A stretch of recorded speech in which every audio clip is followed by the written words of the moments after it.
tiktropa, kung nakita nyo ang nangyari po kanina, nagkaroon po ng emergency dito po sa studio.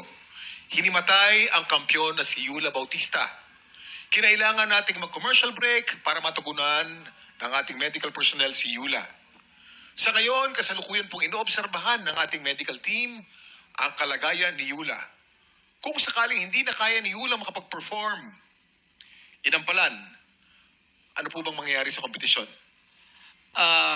Sa ngayon, Kuya Kim, ang priority po natin yung kalusugan ni Yula.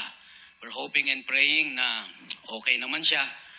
First time po na nangyari ito, Kuya Kim, kaya lahat medyo na-shock sa nangyari. Kung ano man ang mapag-desisyonan namin bilang inampalan, ipapaalam po namin sa inyo bukas. Maraming salamat, Renz. Maraming salamat sa ating mga inampalan. Mga tiktropa, kung anong magiging desisyon ng ating inampalan, kung makakapagpatuloy pa si Yula sa laban, aalamin po natin yan bukas. Bibigyan po namin kayo ng update sa kalagayan ni Yula. For now, samahan niyo po kaming magdasal na maging ligtas si Yula. At sana ay walang seryosong nangyari sa kanya. Mag-ingat po tayong lahat.